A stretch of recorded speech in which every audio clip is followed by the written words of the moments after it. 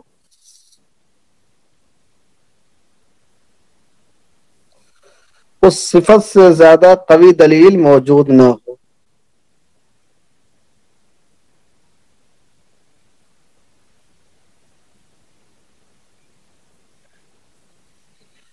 ہاں بس یہی 2 شرطیں اس میں، 3 نہیں ہیں، 2 ہی شرطیں لکھی اس میں، 2 شرطیں ہیں.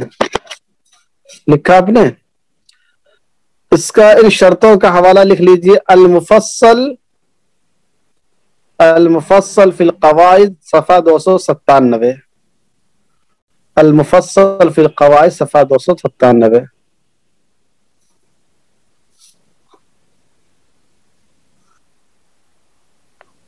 دیکھیے اس قاعدے کا دائرہ عمل، عموماً یہ قاعدہ عقود، التزامات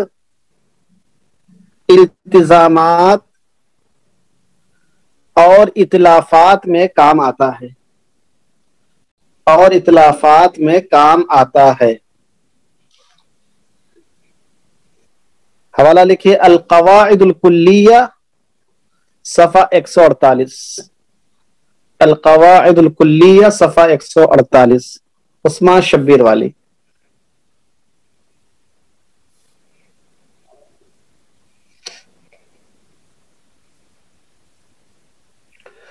لکھیے ایک اہم نقطے کی وضاحت.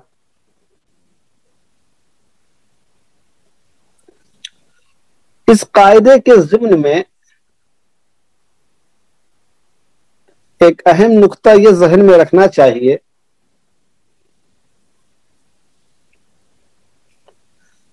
اس قاعدے کے ضمن میں ایک اہم ہاں کیا میں بول رہا تھا، دیکھیں ذہن سے نکل گیا.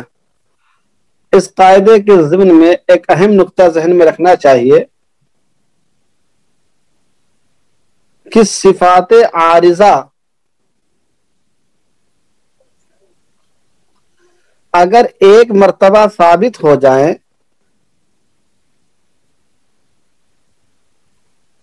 تو پھر وہ بھی صفات اصلیہ کے درجے میں آ جاتی ہیں.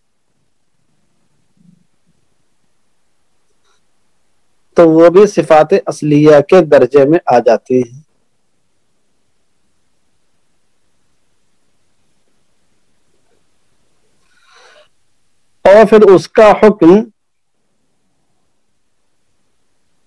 الاصل بقاء ما کان علی ما کان کے اعتبار سے ہو جاتا ہے. اور پھر اس کا حکم الاصل بقاء ما کان علی ما کان کے اعتبار سے ہو جاتا ہے. ملاحظہ ہو شرح القواعد الفقہیہ صفحہ 117. ملاحظہ ہو شرح القواعد الفقہیہ صفحہ 117.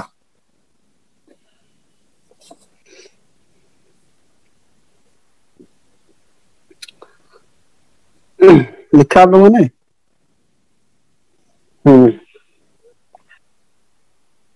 تھکتے نہیں کیا لکھتے لکھتے؟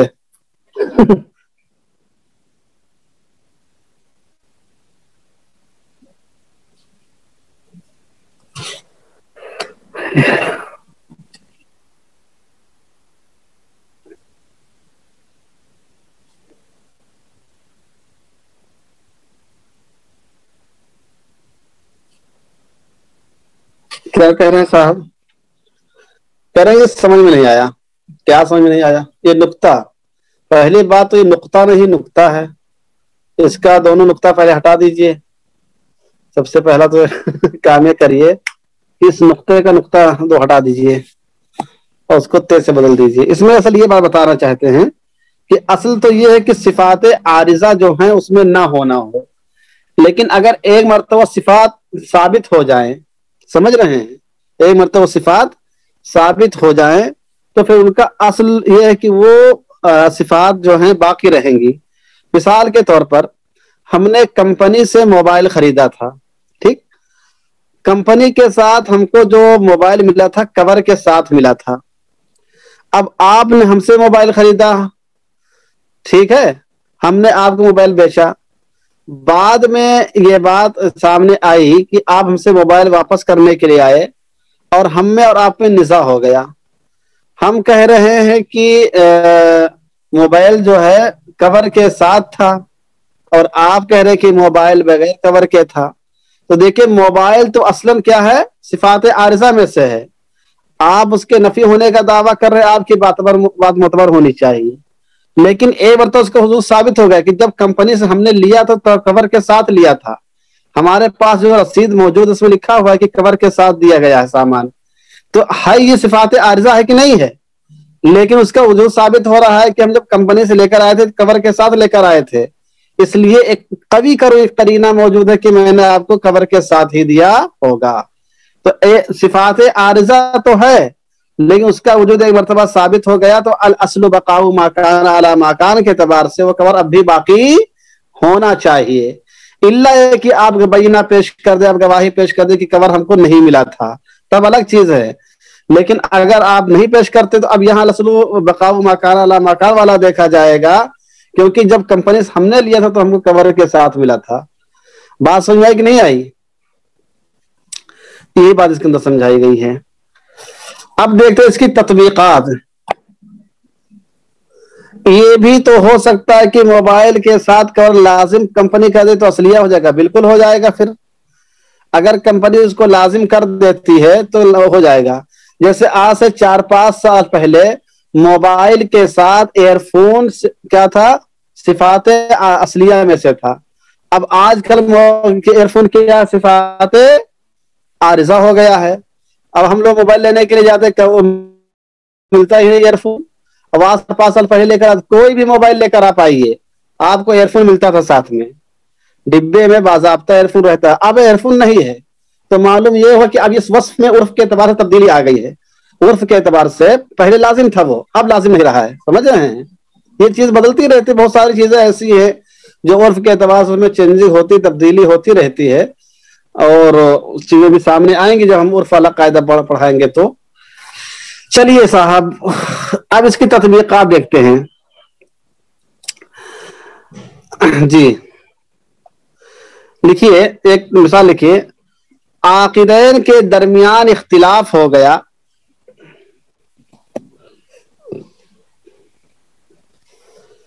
کہ بیع خیار شرط کے ساتھ ہوئی تھی یا بغیر خیار کے. عاقدین کے درمیان اختلاف ہو گیا کہ بیع جو ہوئی تھی خیار شرط کے ساتھ ہوئی تھی یا بغیر خیار کے.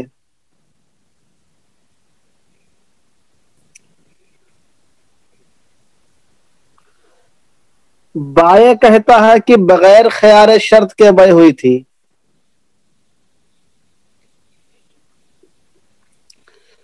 اور مشتری کہتا ہے کہ خیار شرط کے ساتھ ہوئی تھی.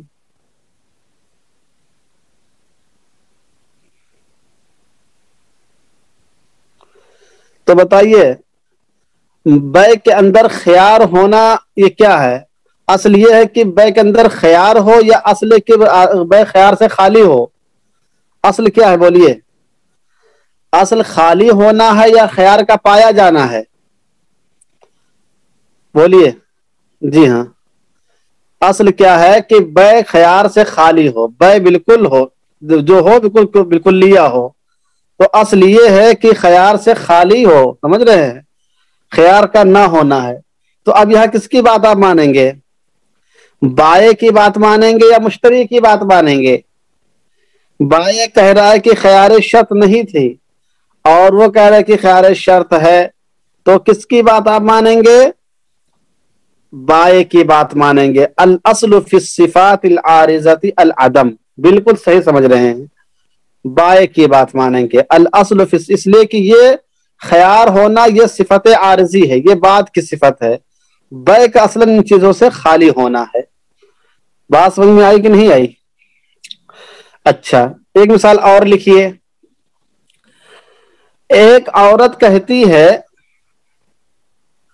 ایک عورت کہتی ہے کہ میں نے بچے کے منہ میں پستان لگایا تھا،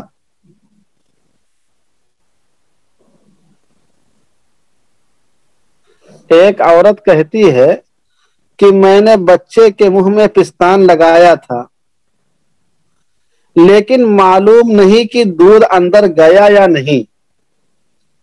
اس طرح مسئلہ آتا رہتا ہے، سمجھ رہے ہیں؟ لیکن معلوم نہیں کہ دودھ اندر گیا یا نہیں، تو بولیے دودھ کا اندر جانا اصل ہے یا نہ جانا اصل ہے؟ دودھ کا اندر جانا اصل ہے یا نہ جانا اصل ہے؟ دودھ کا نکلنا یہ کیا ہے؟ عارضی صفت ہے۔ دودھ کا نکلنا یہ وہ عارضی صفت ہے، اس لیے کہ اصل یہ کہ عورت کے چھاتی سے دودھ نہ نکلے۔ اصل کیا ہے؟ عورت کے چھاتی پیدائشی طور پر عورت کے دودھ نہیں ہوتا ہے، سمجھ رہے ہیں؟ اصل یہ ہے کہ دودھ کا نہ نکلنا ہے، تو اس صورت میں دودھ کا اندر نہ جانا مانا جائے گا، سمجھ رہے ہیں؟ کیونکہ دودھ کا جانا عارضی صفت ہے اور صفات عارضہ میں اصل عدم ہے، کیونکہ دودھ کا نہ جانا عارضی صفت ہے اور صفات عارضہ میں اصل کیا ہے؟ عدم ہے، اس لیے رضاعت ثابت نہیں ہوگی، اس لیے رضاعت ثابت نہیں ہوگی۔ دیکھیے حکیم سیف اللہ طالب صاحب، یا میں سے کوئی حکیم ہے کہ نہیں؟ لوگ دوائیاں لگاتے ہیں۔ لکھیے مثال، جدید مثال لکھیے، جدید مثال، کوریئر یا ڈاک کے ذریعے سے سامان لگایا، کوریئر یا ڈاک کے ذریعے سے سامان لگایا اور سامان پہنچا ہی نہیں،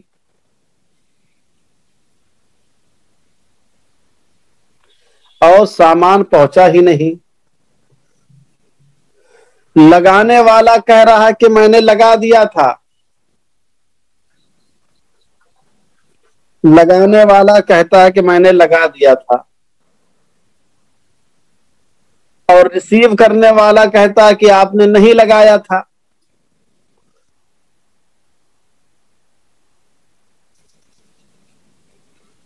اور دونوں کے پاس کوئی سلیپ وغیرہ موجود نہیں ہے، نہ کوئی گواہ موجود ہے نہ کوئی سلپ موجود ہے۔ سلپ ہو تو دکھا دے گا بھائی دیکھو میں نے فلاں تاریخ میں لگایا تھا، بات ختم، لیکن کوئی سلپ وغیرہ نہیں ہے۔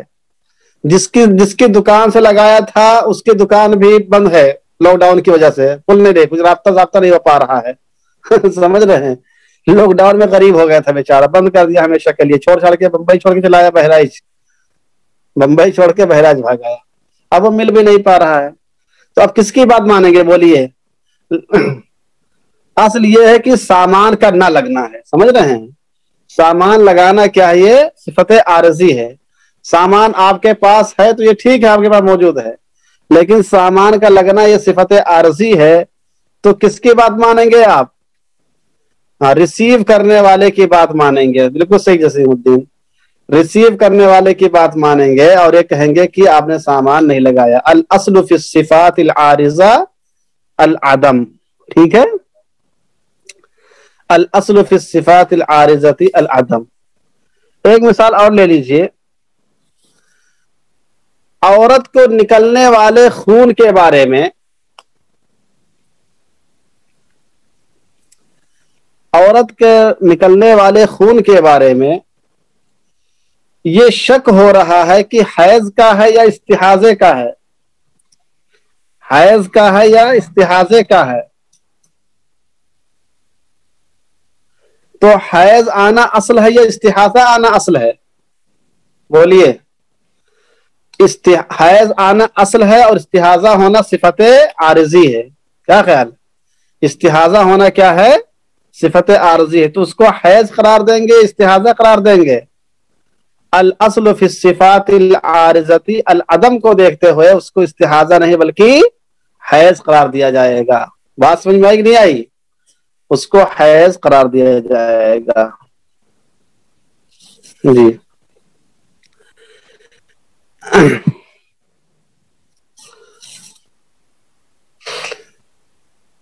ٹرین کی دیواروں پر جو گرد و غبار لگا ہوتا ہے، ٹرین کی دیواروں پر جو گرد و غبار لگا ہوتا ہے اس کو پاک مانیں گے یا ناپاک؟ تو گرد و غبار کا اور مٹی کا پاک ہونا اصل ہے، اور اس کا ناپاک ہونا کیا ہے؟ صفت عارض ہے۔ ناپاک ہونا اس کا صفت عارضی ہے۔ اس لیے ٹرین کے ڈبے کے اوپر یا اس کی چھت کے اوپر جو گرد و غبار ہے اس سے تیمم کرنا جائز ہے، اس سے تیمم کرنا جائز ہے، اس لیے کہ اس کے پاکی کا حکم لگایا جائے گا۔ ناپاک ہونا صفت عارضی ہے۔ الاصل فی الصفات العارضۃ العدم، الا کہ سامنے گوبر نظر آ رہا ہے تو الگ بات ہے، گوبر نظر آ رہا ہے یا پیخانہ نظر آ رہا ہے یا ایک خون نظر آ رہا ہے تو پھر نہیں کریں گے، لیکن اس قسم کی ظاہری کوئی علامت نظر نہیں آ رہی ہے تو اس مٹی کو کیا کریں گے؟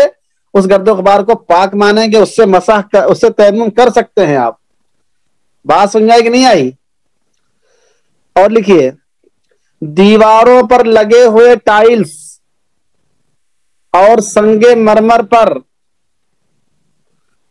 دیواروں پر لگے ہوئے ٹائلز اور سنگ مرمر کو پاک مانا جائے گا، اس لیے کہ ان کا پاک ہونا اصل ہے، ناپاک ہونا کیا ہے؟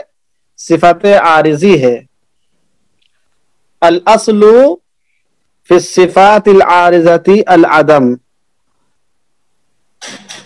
ایک مسئلہ اور بہت سے شک کے لوگ پوچھتے رہتے ہیں، ٹرین اور ہوائی جہاز میں جو پانی ہوتا ہے، چاہے بیت الخلاء کا پانی ہو چاہے منہ ہاتھ دھونے والا پانی ہو، وہ پاک مانا جائے گا۔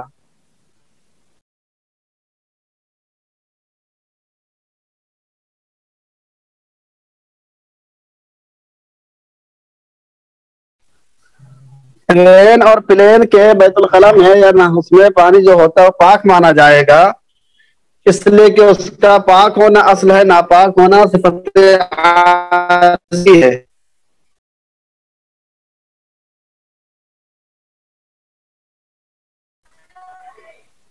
اس کو پاک مانا جائے گا۔ الاصل فی الصفات العارضۃ العدم۔ ارے بات سمجھ میں آ رہی کہ نہیں آ رہی ہے؟ بات سمجھ میں آئی؟ تو یہ ساری چیزیں اسی سے نکلیں گی، سمجھ رہے ہیں؟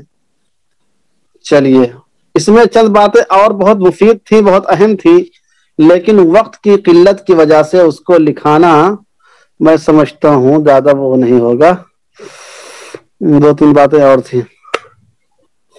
چلیے اتنا کافی ہے، ایک دو باتیں اس میں تھی، چند قواعد۔ ارے اتنا کافی ہے آج، ہو ابھی سے کیوں چھلک آئے تمہاری آنکھ میں آنسو، ابھی چھیڑی کہاں ہے داستان زندگی میں نے۔ چلیے اب اس میں دیکھیے آگے ایک قاعدہ آگے ہے، ارے اس میں بہت ٹائم لگ جائے گا دکھانے میں، کم سے کم 5-6 منٹ چلا جائے گا اس میں۔ لکھیے ما سبق، اس میں قاعدہ آگے آ رہا ہے جی، قاعدہ نمبر 10، ہاں قاعدہ نمبر 9 لکھیے، قاعدہ نمبر 9 لکھیے، ما ثبت بزمان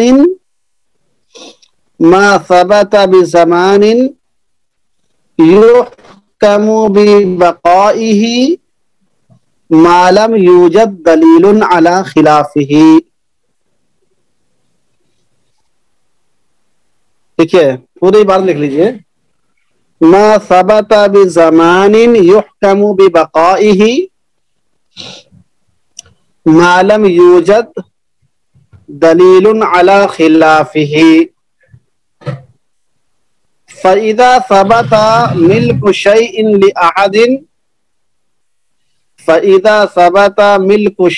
لأحد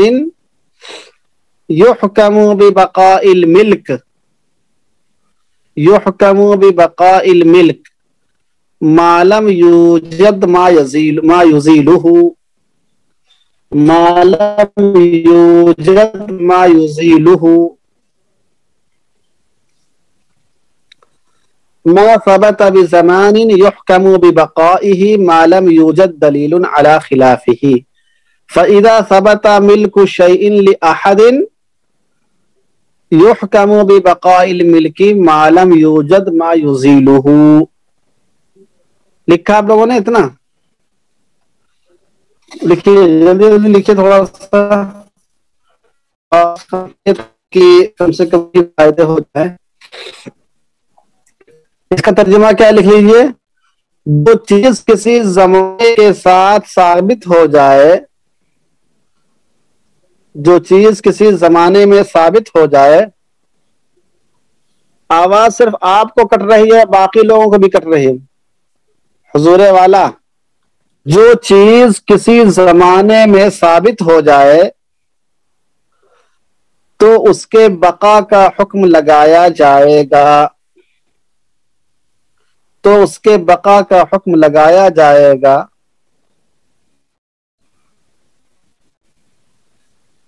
جب تک کہ اس کے خلاف دلیل نہ مل جائے۔ بریکٹ میں لکھے یعنی اس کے ختم ہونے کی دلیل، یعنی اس کے ختم ہونے کی دلیل۔ آگے لکھے، نہیں میں لکھا آپ نے، جو چیز کسی زمانے میں ثابت ہو جائے تو اس کے بقا کا حکم لگایا جائے گا جب تک کہ اس کے خلاف دلیل نہ مل جائے، یعنی اس کے ختم ہونے کی دلیل۔ لہذا اگر کسی شخص کی ملکیت، لہذا اگر کسی شخص کی ملکیت زمانہ ماضی میں کسی چیز پر ثابت ہو جائے،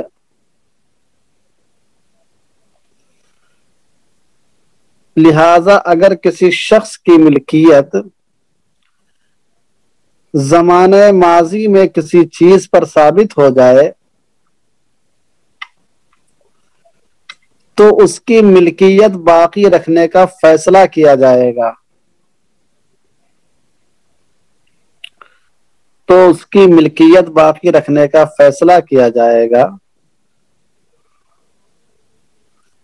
جب تک کہ اس کی ملکیت ختم کرنے پر کوئی ثبوت نہ مل جائے، جب تک کہ اس کی ملکیت ختم کرنے پر کوئی ثبوت نہ مل جائے۔ تو اس میں کوئی نئی بات نہیں ہے، بس یہ کہ جو چیز پہلے ابھی میں نے لکھایا تھا، اس سے پہلے والے قاعدے میں نے لکھایا تھا نا کہ صفات عارضہ بھی اگر ایک مرتبہ ثابت ہو جائے تو صفات اصلیہ کے درجے میں وہ آ جاتی ہیں۔ تو ایسی یہاں پر بھی یہ بات آئی کہ اگر کوئی چیز کسی زمانے میں ثابت ہو جائے کہ چیز فلاں کے آدمی کی تھی یا فلاں کے رشتہ دار کی تھی یا فلاں کے قبضے میں تھی، تو پھر وہ اسی کی مانی جائے گی جب تک کہ اس کے خلاف دلیل نہ مل جائے۔ اب اگر دلیل مل جائے گی تو پھر اس کی ملکیت ختم ہو جائے گی، بات ختم ہے۔ لکھیے اس قاعدے کی اصل، لکھیے تأصیل، اس قاعدے کی اصل، اس قاعدے کی اصل وہی ہے جو الاصل بقاء ما کان علی ما کان کی تھی۔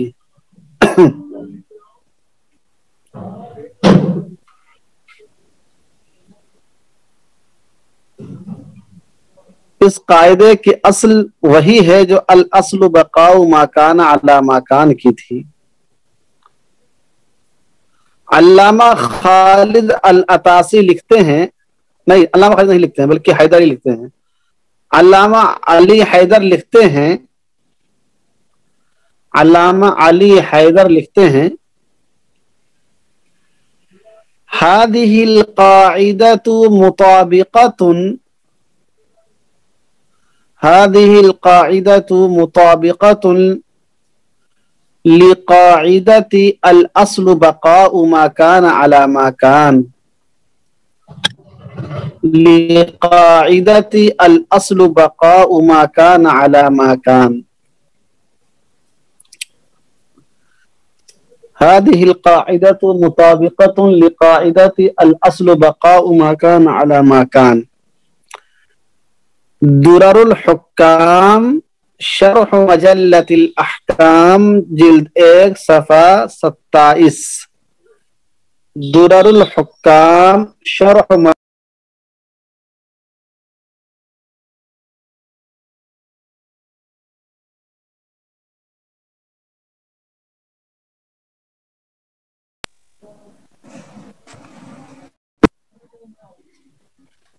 جلد 1 صفحہ 27.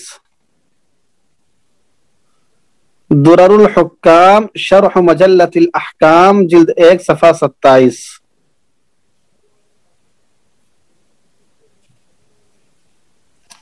لکھا آپ نے؟ لکھیے قاعدے کی تشریح.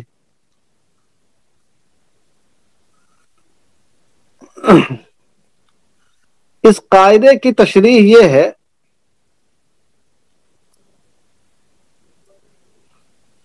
کہ اگر کسی چیز کے بارے میں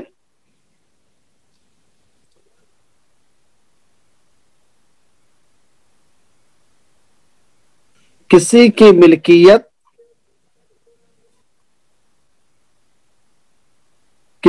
ملکیت یا خود اس چیز کا ثبوت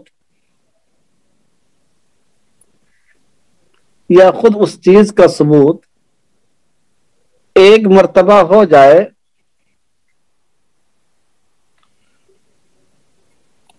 تو پھر وہ اپنے ثبوت پر باقی رہے گی.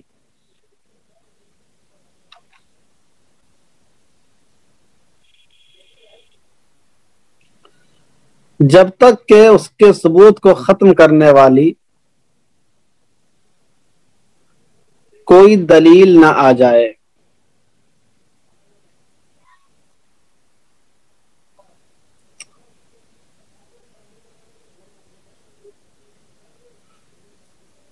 گویا یہ قاعدہ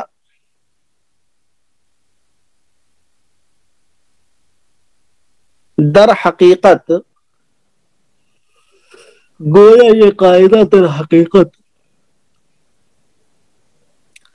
الاصل بقاء ما کان علی ما کان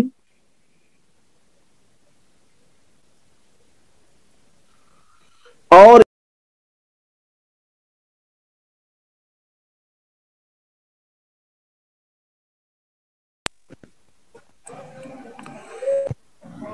استصحاب کے قبیل سے ہے. یہ فون کرنے والے بہت پریشان کرتے ہیں کہ قبیل سے ہے. چنانچہ ان کی جزئیات بھی اس قاعدے پر منطبق ہو جاتی ہیں.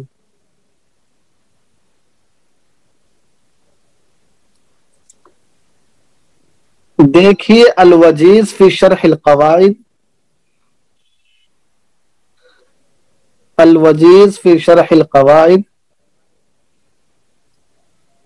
صفحہ 44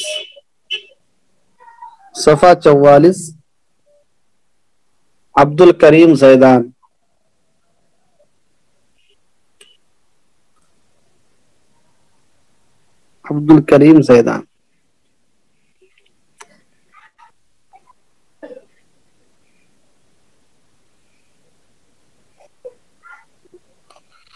لکھا آپ نے؟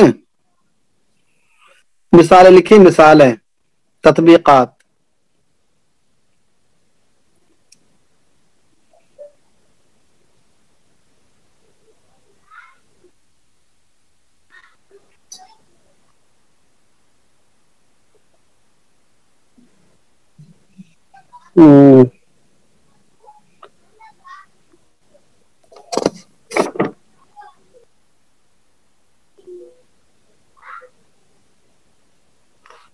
لکھیے صاحب، یہ لکھیے مثالیں.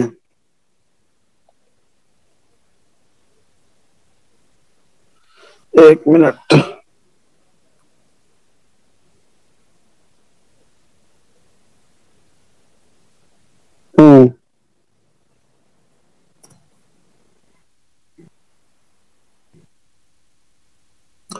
لکھیے،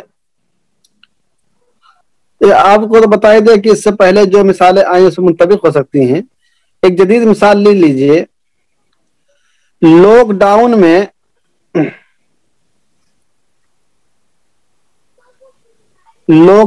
میں جن حضرات کو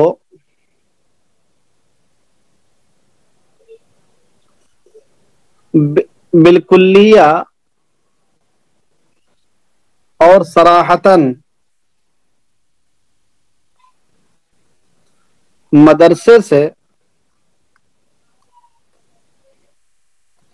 یا ادارے سے یا کمپنیوں سے برطرف نہیں کیا گیا تو وہ لاک ڈاؤن کی تنخواہ کے حقدار ہوں گے۔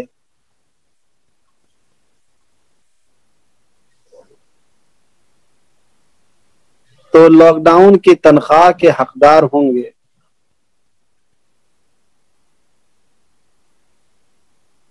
کیونکہ ان کی نوکری پہلے سے ثابت تھی، لہذا اب بھی باقی مانی جائے گی۔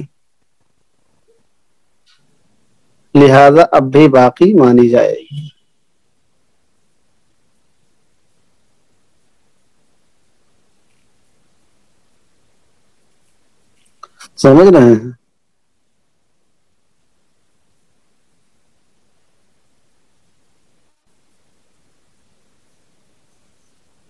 کسی آدمی نے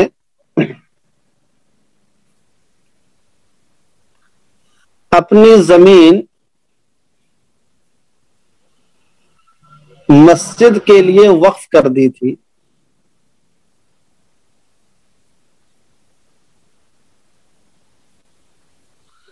اور یہ بات لوگوں کو معلوم تھی،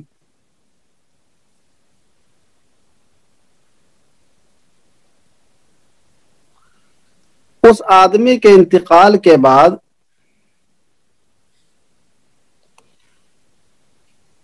اس کے وارثین نے کہا کہ ہمارے مورث نے مرنے سے پہلے اس کو مدرسے کے نام کر دیا تھا، مدرسے کے لیے وقف کر دیا تھا،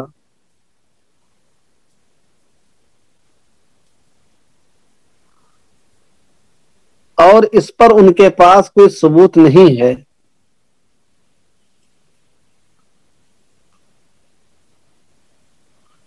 تو اس قاعدے کی روشنی میں وہ زمین مسجد ہی کے لیے ہوگی، مدرسے کے لیے نہیں ہوگی۔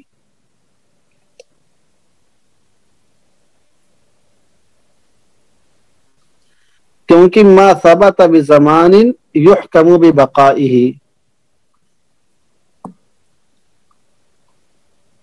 ٹھیک ہے؟ یہ بات آپ کو سمجھ میں آ گئی۔ ایک قاعدہ اور لکھیں،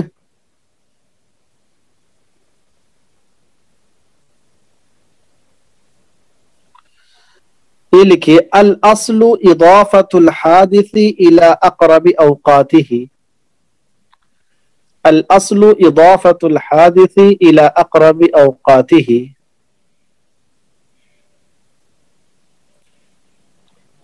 الاصل اضافت الحادث الى اقرب اوقاته۔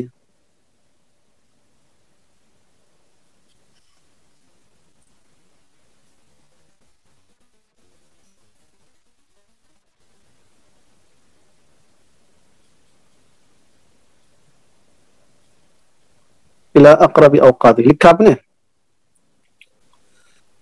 لکھیے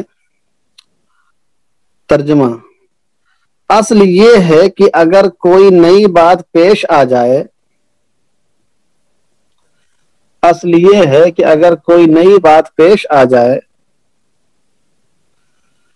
تو اس کو اس کے قریب تر وقت سے جوڑا جائے گا، تو اس کو اس کے قریب تر وقت سے جوڑا جائے گا۔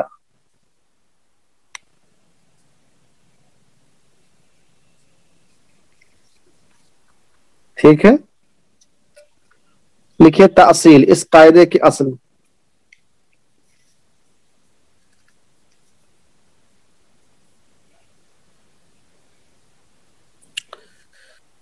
اس قاعدے کی دلیل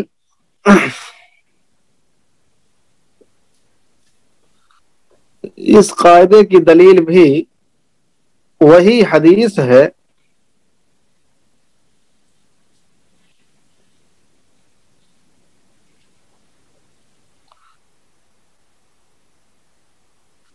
جو الیقین لا یزول بالشک کی ہے.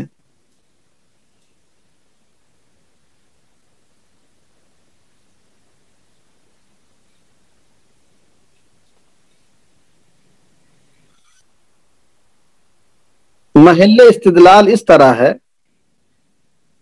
محل استدلال اس طرح ہے کہ قریب ترین وقت کے ہونے میں،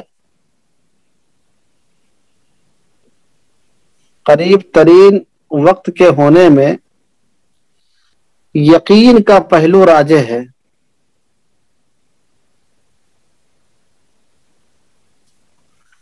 اور زمانے بعید میں ہونا شک پیدا کرتا ہے.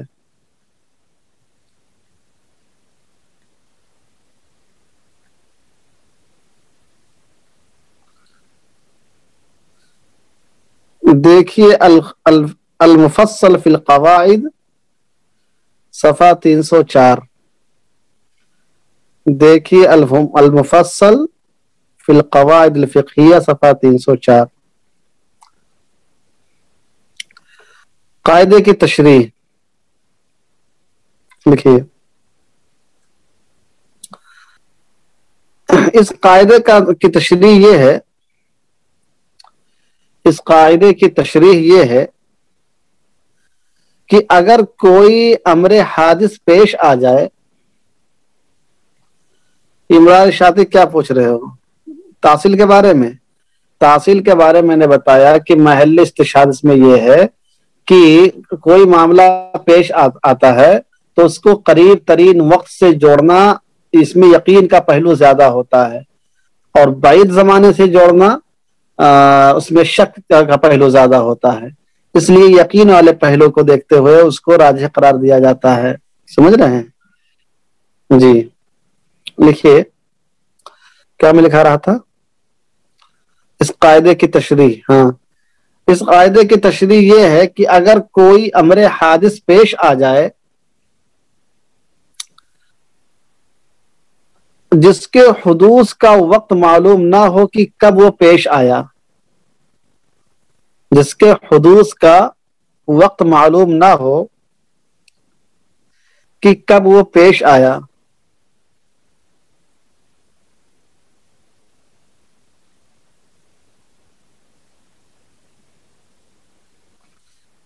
تو اس کو جتنا زیادہ قریب وقت سے جوڑنا ممکن ہوگا، تو اس کو جتنا زیادہ قریب وقت سے جوڑنا ممکن ہوگا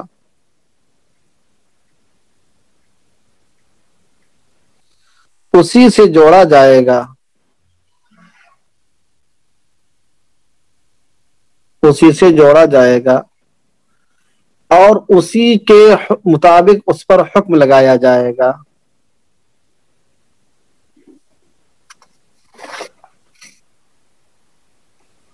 لگایا جائے گا. مثلا کسی شخص نے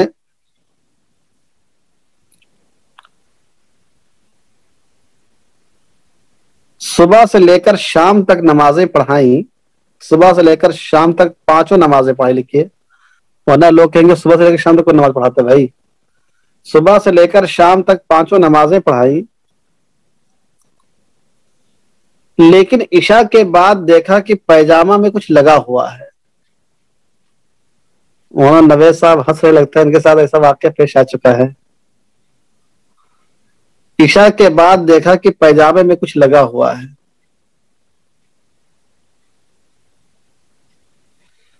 جس کی وجہ سے ان کی نماز نہیں ہوگی.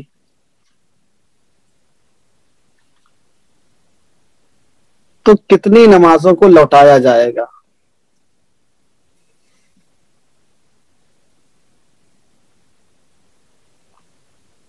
اس سلسلے میں دیکھا جائے گا کہ انہوں نے دن بھر میں کتنی مرتبہ استنجا فرمایا ہے۔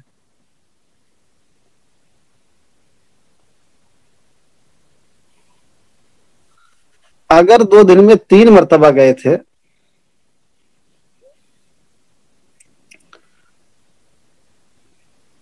ایک مرتبہ فجر سے پہلے، ایک مرتبہ ظہر سے پہلے، ایک مرتبہ مغرب سے پہلے،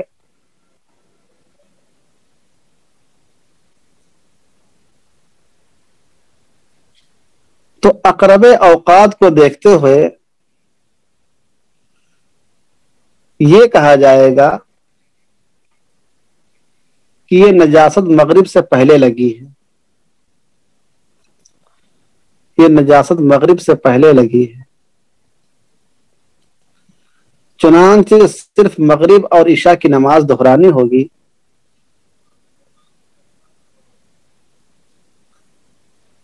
اس سے پہلے کی نہیں۔ تو دیکھا آپ نے، ایک حادثہ پیش آیا، حادثہ سے بڑا لڑائی جھگڑا والا حادثہ نہیں ہے یہ ایکسیڈنٹ والا یہ اس قسم کے حادثات سے مراد ہے، یعنی کوئی نئی بات پیش ہے، نیا واقعہ پیش ہے، ایسا مراد ہے۔ سمجھ رہے ہیں نا آپ؟ ارے بات سمجھ میں آئی کہ نہیں آئی آپ لوگوں کو؟ الاصل اضافت الحادث الى اقرب اوقاته، لکھیے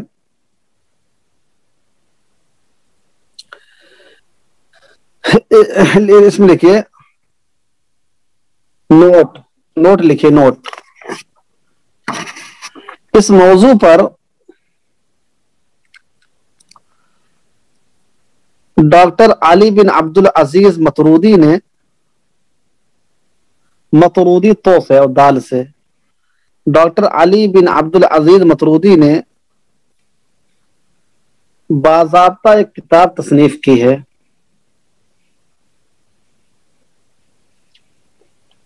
جس کا نام ہے الاصل اضافت الحادث، الاصل اضافت الحادث الى اقرب اوقاته، الاصل اضافت الحادث الى اقرب اوقاته وتطبیقاتها۔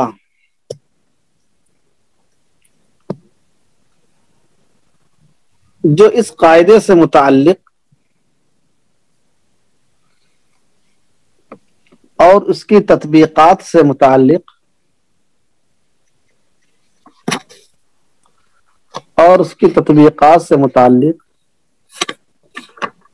مفید ترین کتاب ہے۔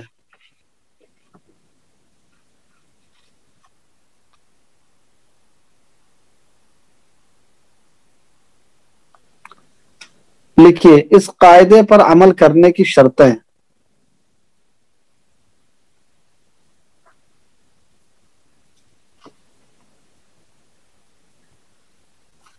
نمبر 1، پہلی شرط، یہ قاعدہ اسی وقت معتبر ہوگا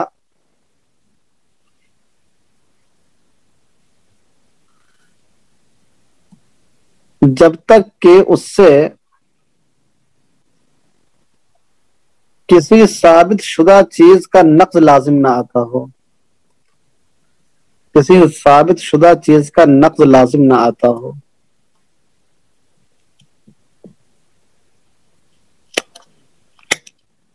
نمبر 2، اس قاعدہ کا اعتبار اسی وقت ہوگا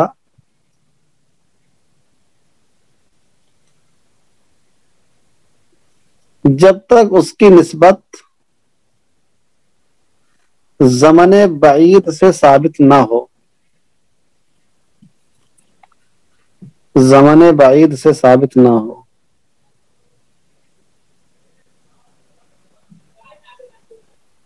نمبر 3، اگر فریقین کے درمیان معاملہ پیش آئے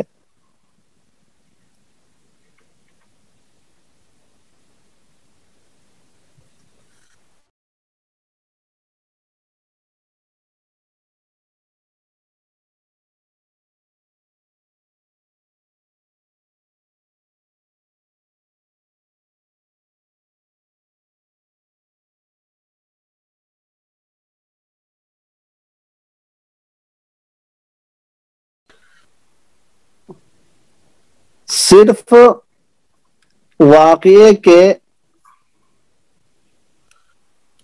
تقدم و تأخر، صرف واقعے کے تقدم و تأخر میں اختلاف پایا جاتا۔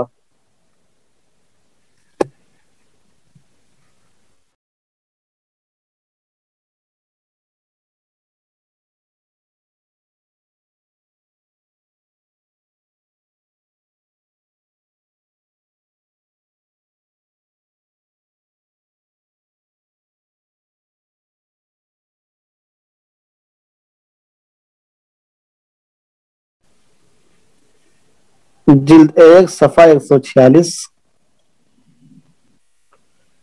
شرح القواعد الفقہیہ صفحہ 125، شرح القواعد الفقہیہ صفحہ 125۔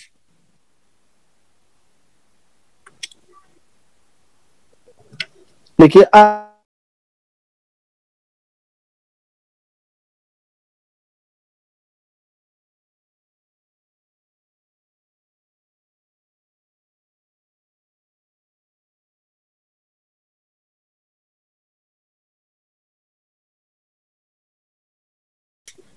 الشيء الذي كان غير موجود،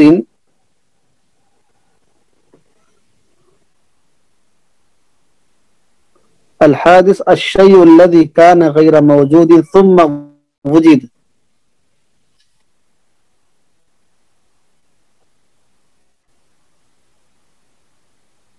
ثم وجد، یعنی حادث کہتے ہیں ایسی چیز کو، یعنی حادث کہتے ہیں ایسی چیز کو جو پہلے غیر موجود تھی پھر وجود میں آئی۔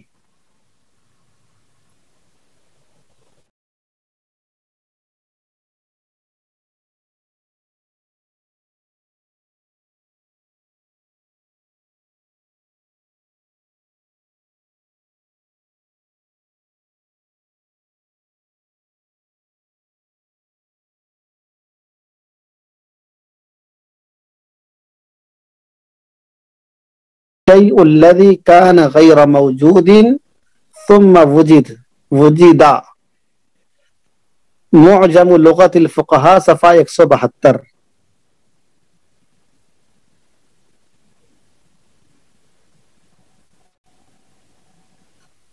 صفحہ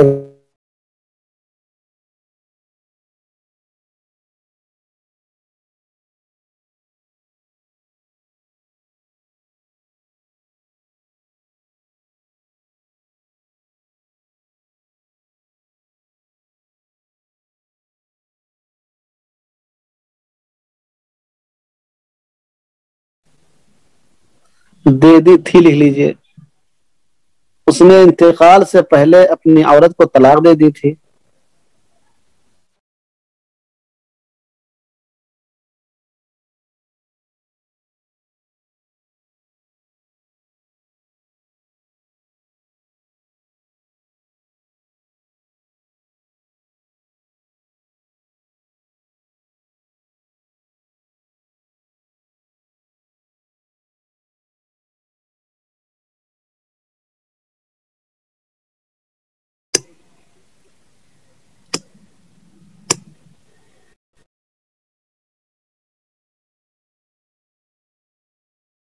کے درمیان اختلاف ہو گیا۔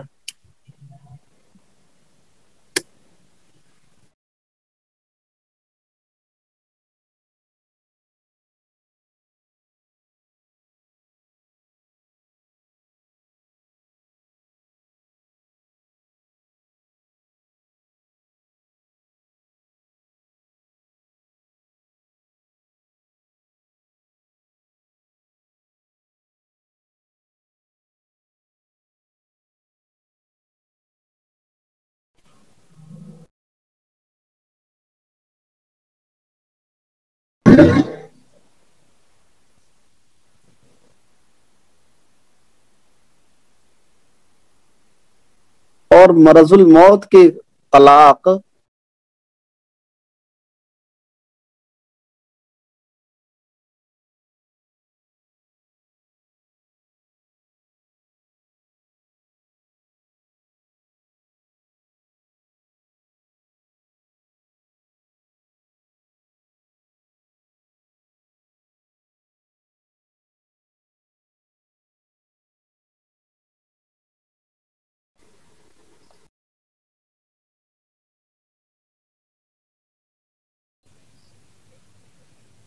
اور صحت کی طلاق وراثت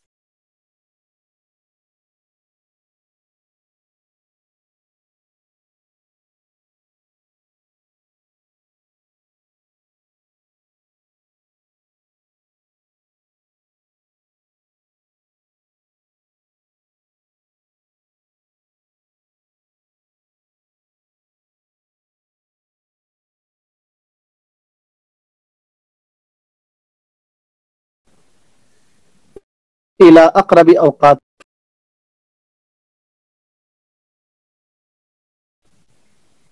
مرض الموت میں طلاق کا واقع ہونا مانا جائے گا. مرض الموت میں طلاق کا دینا مانا جائے گا.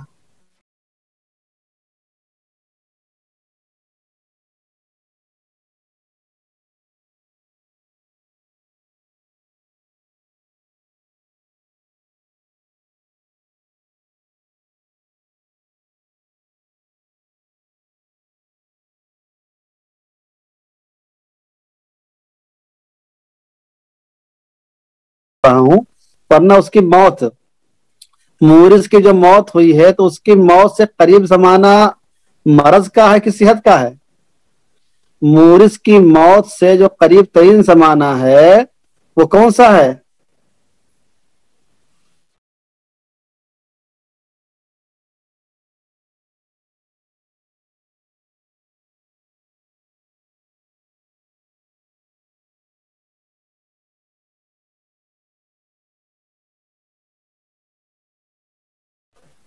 کسی آدمی کی بیوی غیر مسلم تھی،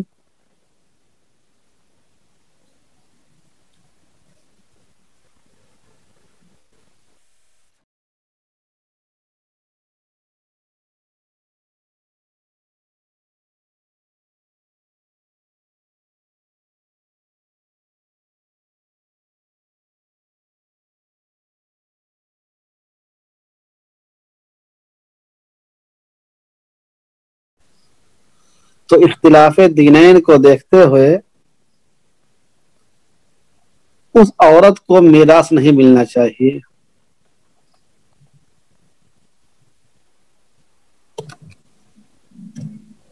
ایڈز کی بیماری ہونا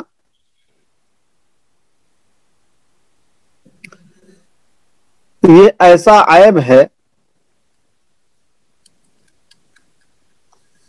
جس کی وجہ سے طلاق دینے اور لینے کی گنجائش ہے. کہ تم کو ایڈز کی بیماری شادی سے پہلے تھی،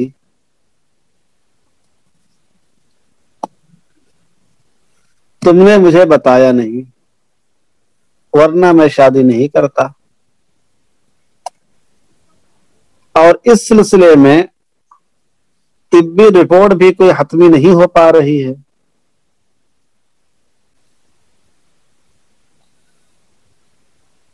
تو الاصل اضافت الحادث الى اقرب اوقاتہ کو دیکھتے ہوئے اس کا کوئی قصور نہیں تو بہتر یہ کہ ایسے عورت کو طلاق نہ دیا جائے. سمجھ رہے نا؟ کہ دو ڈاکٹروں سے علاج